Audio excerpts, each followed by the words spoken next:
Chapitre 36. Avril. Le roi est de retour! Cria Baude dès qu'Ilia entra dans le vestiaire des centaures. Tout le monde dans la pièce applaudit et poussa des cris d'excitation. Ilia sentit ses joues s'empourprer légèrement. « Merci, dit-il, sincère. Shane lui avait parlé de l'accueil que lui avait réservé son équipe plus tôt dans la matinée. Et cela avait été méfiant et maladroit, ce qui rendait cet accueil chaleureux encore plus touchant. C'était tellement bon d'être à nouveau sur la glace. Parfois, il pensait en avoir assez de ce jeu, mais le fait d'en être tenu à l'écart pendant une semaine lui avait fait réaliser à quel point il l'aimait encore, à quel point il en avait besoin. « Très bien !» cria Coach, après avoir laissé le temps à tout le monde de s'échauffer. « Rassemblez-vous !» Tout le monde se regroupa autour de lui au centre de la glace, la plupart s'agenouillant. Ilia se tenait au fond avec Wyatt et Baude. « Que se passe-t-il la semaine prochaine, Dijkstra ?» demanda le coach. Evan sourit. « Série éliminatoire, coach !»« Exactement ! Qui ici a déjà participé aux éliminatoires de la Coupe Stanley ?» Un nombre étonnamment faible de joueurs leva la main, dont Ilia et Wyatt. « Pour être honnête, dit Wyatt, je regardais surtout les éliminatoires à Toronto. » Coach fit un geste de la main. « Ce n'est pas grave si nous n'avons pas l'expérience des séries éliminatoires que la plupart des équipes possèdent. Certaines personnes diront que l'expérience est la chose la plus importante. Mais je pense que c'est le cœur. Je pense que c'est plus une question de travail d'équipe que de suivre quelques leaders. Je crois en ce groupe. Ces derniers mois, nous avons montré à tout le monde à quel point cette équipe fonctionne bien ensemble. » Il y eut des tapotements de crosse et des murmures d'approbation. « Baude, dit l'entraîneur, quelle était l'affluence à notre dernier match à domicile ?» Baude sourit. « Sale comble, coach. Qui a été le meilleur joueur de la semaine dernière ?»« Wyatt putain de Hayes, dit Dijkstra. « Parce qu'on a le meilleur gardien de la ligue, confirma l'entraîneur. « Oh, merci, répondit Wyatt. « Nous allons affronter Montréal au premier tour, et ça va être difficile, sans aucun doute. Ce sont les champions en titre, et l'équipe numéro 1 de la ligue pour le moment. » Et Ilia ajouta mentalement, tout le monde allait jaser sur les deux capitaines, ce qui allait être une énorme distraction.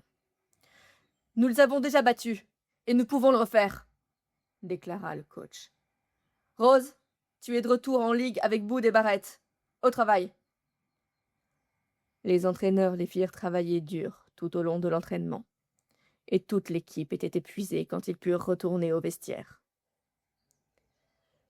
Alors qu'ils se déshabillaient, Ilia décida de clarifier les choses. Il y aurait déjà assez à faire ces prochaines semaines sans avoir à gérer un problème de taille. « Je veux dire quelque chose, » annonça-t-il. Un silence de mort s'installa. « Vous avez probablement lu le post à propos de Shane et moi. » Il jeta un coup d'œil autour de la pièce et vit quelques hochements de tête. « Donc, oui, nous sommes ensemble. » Un long silence gênant s'installa. Et Baude le brisa en disant « Sans blague !» Ilia haussa les sourcils et attendit. Baude sourit. « Tu voles la putain de vedette ! Barrett sort du placard, annonce sa relation avec Harris, puis Rose dit « Tiens ma bière !»« Ouais, Ilia !» répondit Troy avec un sourire. « C'est quoi ce bordel ?» La pièce éclata de rire, et le cœur d'Ilia se gonfla. Il aimait cette équipe. Après quelques plaisanteries, chacun reprit ses occupations, se changer et prendre une douche. Alors qu'Ilia enfilait son t-shirt, Wyatt s'approcha de lui. « C'est donc ça la signification de la bague ?» Il pointa à la poitrine d'Ilia. « Tu as remarqué ?»« Je suis gardien. » Wyatt pointa ses propres yeux. Je remarque tout. Tu es perspicace, dit Ilia, essayant un mot qu'il venait d'apprendre. C'est mon super pouvoir. Je ne voulais pas demander, mais maintenant il semble assez évident que ça vient de Hollander. Ouais, nous sommes fiancés. Ilia s'habituait encore à prononcer ces mots à voix haute, à les croire. Alors, Shane Hollander est un homme chanceux? Ilia était au bord des larmes.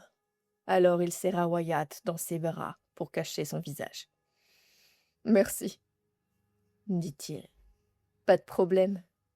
Wyatt lui tapa le dos. Et c'est juste de pas faire ton mariage le même jour que celui de Harris et Troy, d'accord? Je ne veux pas avoir à courir partout ce jour-là. Ilia rit, puis renifla. D'accord, Asie. Shane ne se souvenait pas avoir jamais été aussi nerveux au début des éliminatoires auparavant. Mais pas en tant que rookie. Il tapotait nerveusement ses patins pendant l'hymne national, essayant de ne pas fixer directement le dos d'Ilia, à 15 mètres devant lui. Merde alors, c'était en train d'arriver. La foule montréalaise était assourdissante, mais ne pouvait pas étouffer le sang qui battait dans les oreilles de Shane.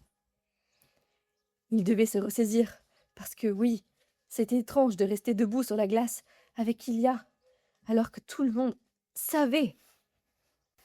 Et oui, la plupart de ses coéquipiers avaient été plutôt distants depuis son retour de suspension.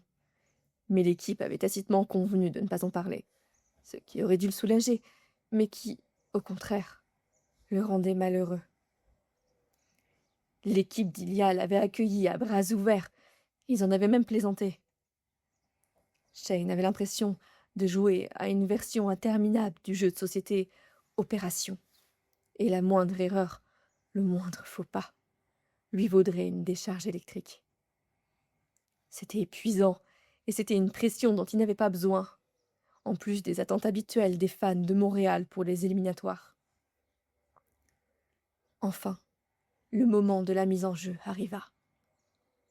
Shane s'accrochait à l'espoir de se sentir normal une fois le vrai match lancé. Sauf que, bien sûr, la mise au jeu initiale se jouait entre lui et Ilia. Ils se penchèrent tous les deux au-dessus du point de mise en jeu, et pendant un instant, leurs regards se croisèrent. « Bonne chance », dit Shane. C'était tout ce qu'il osait dire maintenant, sous le regard de tous. Les lèvres d'Ilia s'étirèrent en un sourire habituel, de travers et arrogant, puis le palais tomba. Ilia remporta la mise au jeu.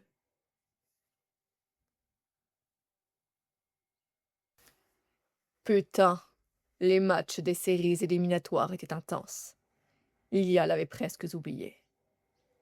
Le match se déroulait plutôt bien. Troy Barrett avait ouvert le score tôt pour Ottawa, ce qui était excitant. Mais Montréal avait répondu aussitôt, puis marqué un deuxième but. Mais le score de 2-1 était un début respectable pour la troisième période. Mieux, pensa Ilia, que ce à quoi quiconque s'attendait de la part d'Ottawa contre Montréal. Pendant une interruption du jeu, Ilia prit des nouvelles de son gardien. « Ça va, Asie ?» lança-t-il, par-dessus les voix stridentes d'ACDC. « Ouais !» répondit Asie joyeusement. « Eh, tu aimes cette chanson ?» Ilia fronça les sourcils. C'était vraiment ce à quoi Wyatt pensait en ce moment. « Ça va.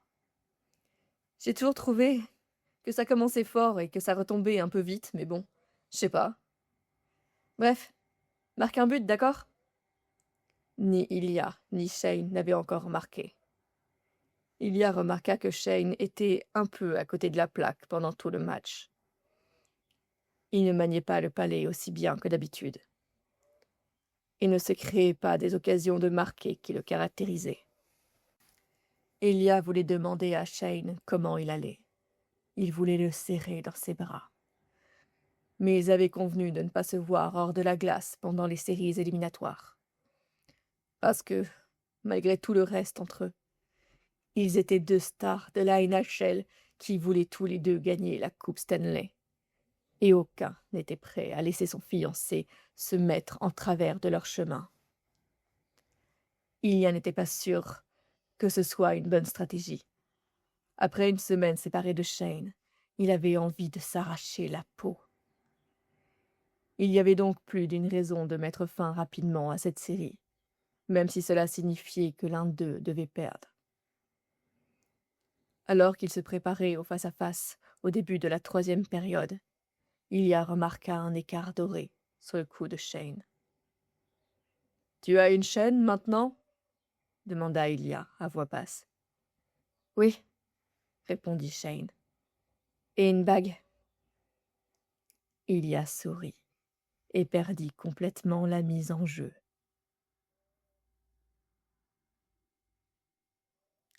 Ilya fixa la photo de la bague de Shane, nichée entre ses pectoraux, musclés et humides, par la douche, pendant presque tout le trajet en bus de l'aréna à l'hôtel. Shane l'avait envoyé au vestiaire, sans doute, ce qui était audacieux et aussi terriblement sexy.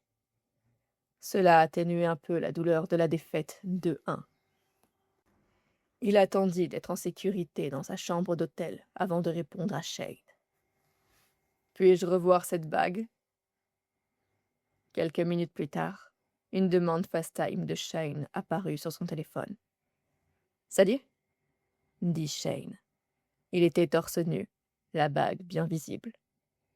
Ses cheveux étaient attachés en arrière, et il portait ses lunettes, une combinaison mortelle. « Désolé pour le match. » Ilya souffla. « Non, tu ne l'es pas. Depuis quand tu portes la bague ?»« Ce matin. » Son cœur s'effondra. « Quelqu'un a dit quelque chose ?»« Non, je pense pas que quelqu'un veuille en parler. » Shane soupira. « Ce soir, c'était la première fois que je détestais jouer contre toi. J'ai peut-être même détesté jouer au hockey tout court. »« C'est bizarre, » concéda Ilya. « Mais tu aimes le hockey. » »« Vous avez joué un super match. »« Pas aussi bon que ton équipe. »« Ce n'était que le premier match. On n'est pas arrogant. » Shane grimaça. « Enfin, certains sont arrogants. »« Bien, » dit Ilya. « On aime bien être sous-estimé. »« Un gros mot, » dit Shane avec un petit sourire mignon. « Un mot de hockey. Un des premiers que j'ai appris à Boston. » Montréal et Boston étaient tous les deux des équipes lamentables quand on les a rejoints. Je l'oublie parfois. Ilya sourit. « Faut-il que je te baise encore dans ta salle des trophées pour que tu t'en souviennes ?» Les joues de Shane s'empourprèrent. « J'aimerais bien. »« N'oublie pas, » dit Ilya sérieusement, « ce que cette équipe te doit. » Shane se mordilla la lèvre et hocha la tête. Ilya savait ce que signifiait l'expression sur son visage. « Tu as besoin d'aide pour te détendre avant de te coucher. » Shane hocha la tête. « S'il te plaît. » Ilya fouilla dans sa valise d'une main jusqu'à trouver son trépied pliant. « Commence. Je te rejoins dans 1 minute. »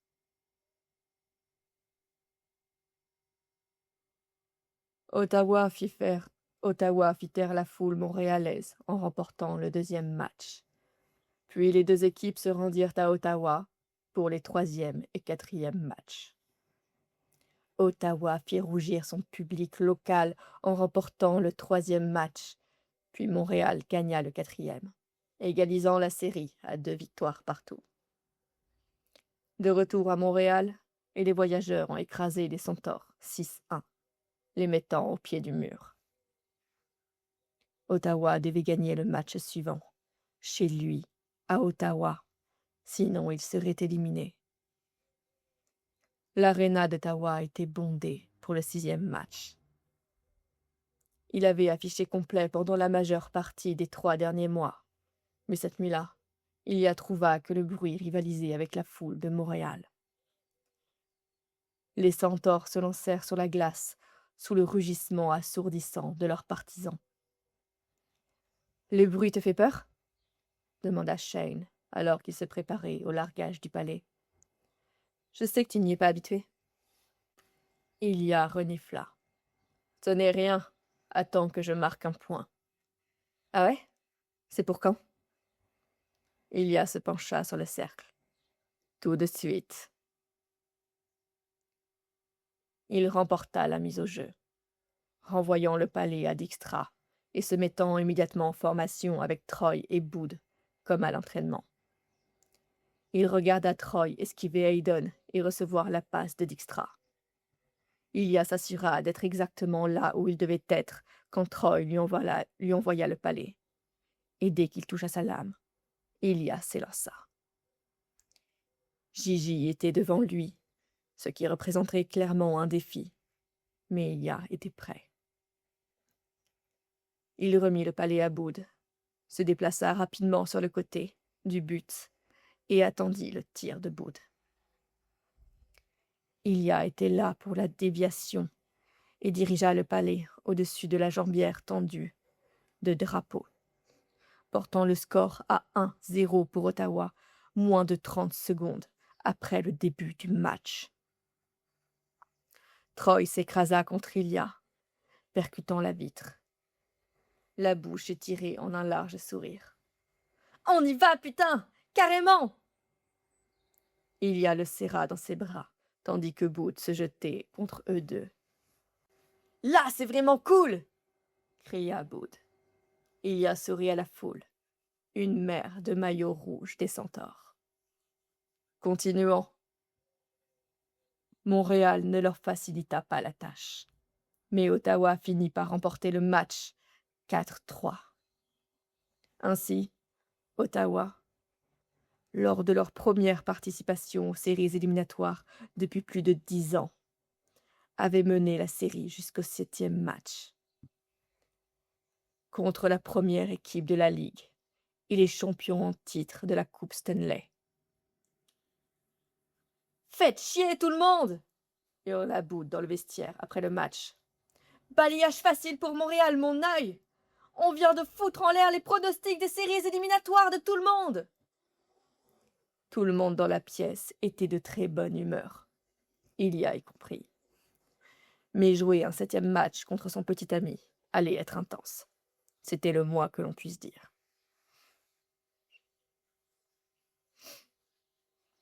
Putain de 7e match! D'habitude, Shane vivait pour ça. Mais ce soir, il était complètement paniqué en attendant le début du match dans le vestiaire. L'entraîneur leur aboyait dessus, et Shane l'écoutait à peine. Il était profondément perdu dans ses pensées, essayant de calmer ses nerfs. Je me demande comment se sent Ilia. Il chassa rapidement cette pensée. Ce n'était pas utile pour l'instant. L'un d'eux était sur le point de gagner, et l'autre sur le point de perdre. Shane savait que leur relation tiendrait bon.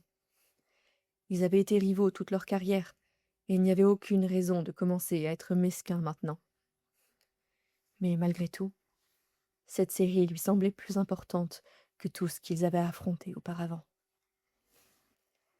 La foule de Montréal explosa de joie, comme toujours, lorsque son équipe entra dans l'aréna. Les formations de départ furent annoncées, et Shane prit sa place sur la ligne bleue pour l'équipe nationale, pour l'hymne national. Il se concentra sur les 3 dernières banderoles de la Coupe Stanley suspendues aux poutres, et non sur le maillot numéro 81 d'Ilia en face de lui. « On gère, bébé !» dit Gigi, en attendant le début de l'hymne. Shane prit un air déterminé, hocha la tête et dit « Allons-y !»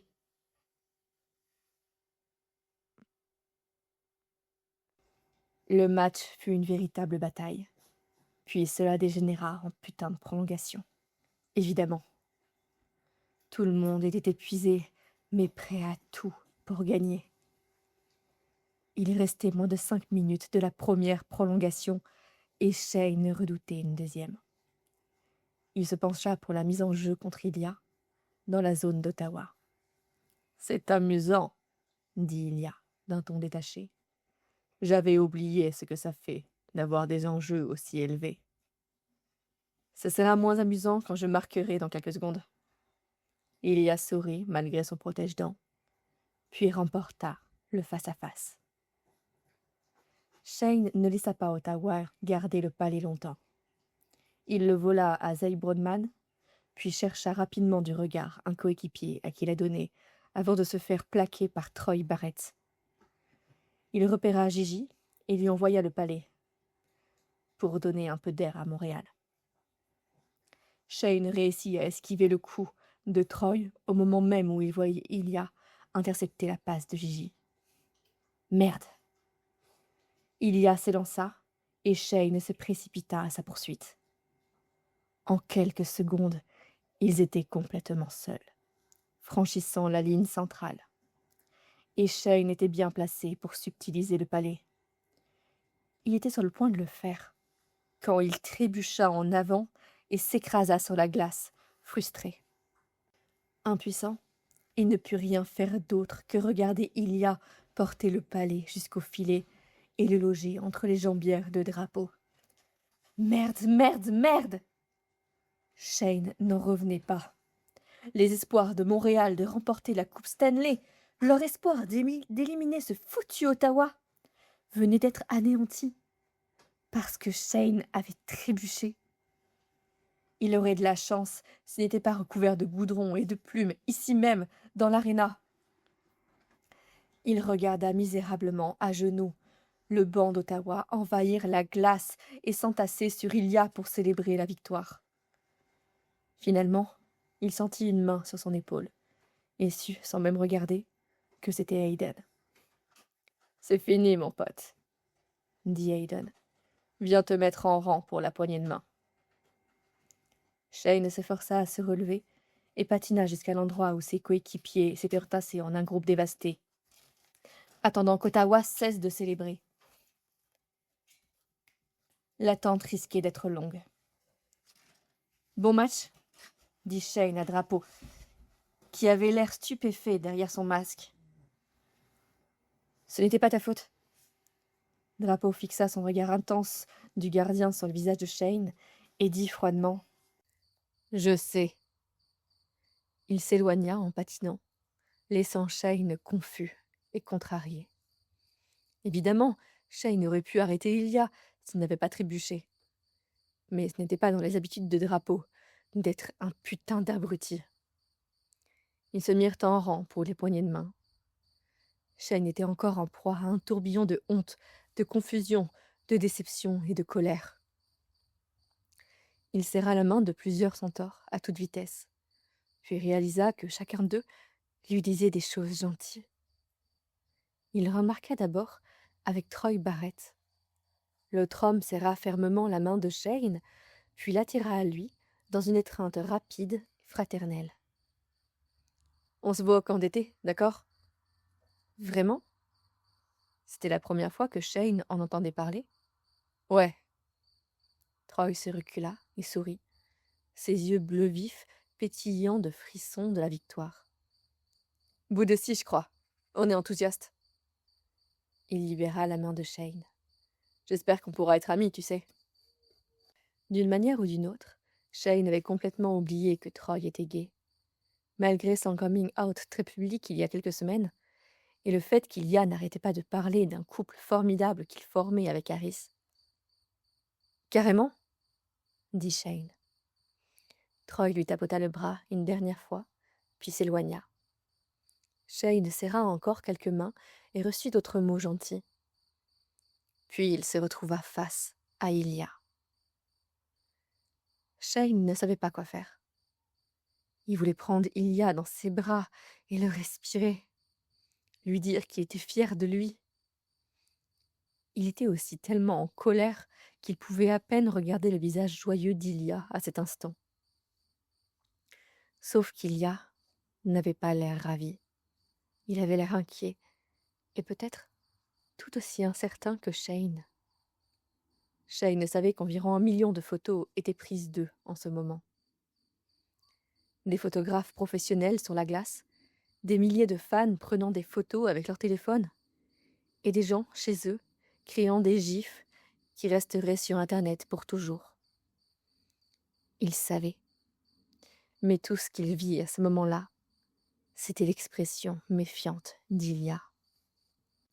Finalement, Shane tendit la main, et Ilya la serra. Ce n'était pas suffisant. Vous l'avez bien mérité, dit Shane. C'était une putain de série incroyable. Je suis content pour toi.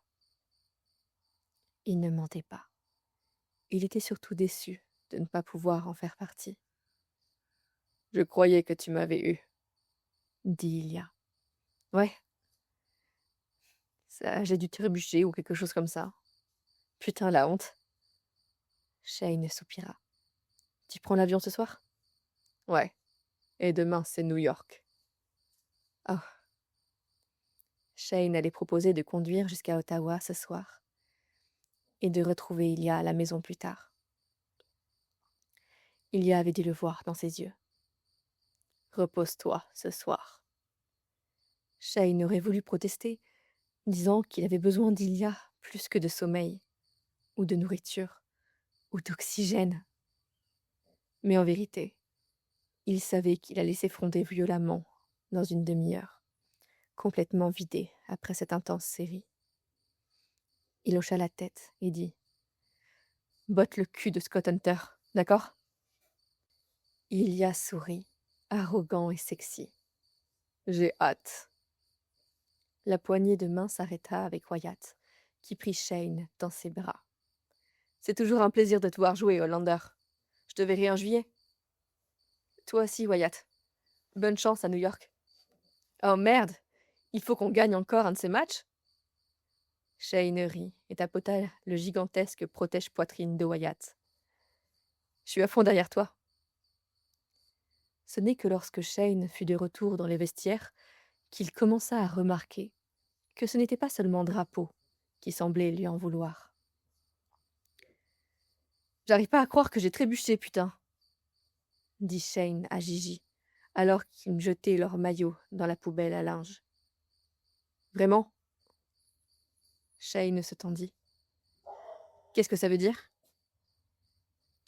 Gigi le fixa quelques secondes, puis secoua la tête. Je sais pas, Hollander. Juste... Putain, dis-moi que c'était une erreur. Quoi? Shane n'en revenait pas. Tu crois que je suis tombée exprès? Que j'ai laissé Ilya marquer? Como se releva de son box où il était affalé. Je sais ce que j'ai vu. Ce que tout le monde a vu. Ça ne ressemble pas à un accident. Eh bien, ça l'était. C'est quoi ce bordel? Tous les regards étaient braqués sur lui maintenant. Shane se tourna vers le plus grand nombre possible de ses coéquipiers. Vous ne pensez pas vraiment que je suis tombée exprès, si? Le silence s'installa, ponctué de quelques murmures en français et en anglais. Finalement, Gigi souffla et dit « Non, je ne pense pas. » Soudain, Hayden était aux côtés de Shane. « Bien sûr qu'on ne pense pas ça, putain. Allez les gars, Shane ne trahirait jamais son équipe. » Mais Hayden et Gigi semblaient être les seuls à en être certains. « Putain !» marmonna Shane, commençant à enlever furieusement le reste de son équipement. C'étaient les gars qui étaient censés le soutenir. Ils avaient gagné une coupe ensemble l'année dernière et se sont battus comme des fous toute la saison pour en avoir une autre. Certains de ces hommes avaient joué avec Shane pendant plus de 10 saisons. Cela le rendait malade qu'il soit si prompt à le croire traître. Les parents de Shane l'attendaient devant le vestiaire quand il eut fini de se doucher et de se changer. Il ne prit même pas la peine de dire au revoir à ses coéquipiers. Si l'un d'eux voulait s'excuser, ils avaient son numéro. « Si tu veux rester plus longtemps, dit maman, on peut aller à la maison sans toi? »« Non, je veux sortir d'ici. Maintenant. » Il marcha rapidement dans le couloir vers le parking souterrain, laissant ses parents s'empresser de le rattraper. Il était impoli, il le savait, mais il avait l'impression qu'il ne pourrait pas respirer avant d'être sorti de cette putain d'aréna. Arrivé à sa voiture, il s'appuya contre elle et fixa le plafond laid du garage. Ses yeux brûlaient de larmes furieuses. « Il pense que je suis tombée exprès, » a-t-il dit. « Quoi ?» dit maman. « Qui a dit ça? Je veux des noms. » Shane secoua la tête. « J'ai tout donné à cette équipe et... » Son visage se crispa. Son père l'enlaça. « Je suis désolé, Shane. Ça a été dur ces dernières semaines. » Shane renifla. « Ça ne peut que s'arranger, non ?» Il jeta un coup d'œil par-dessus l'épaule de son père et vit sa mère froncer les sourcils devant son téléphone. « Oh mon Dieu, qu'est-ce qu'il y a? Tu regardais Twitter, n'est-ce pas? Qu'est-ce que tout le monde dit ?» Maman glissa son téléphone dans sa poche. « Comme je l'ai dit, rien d'important. »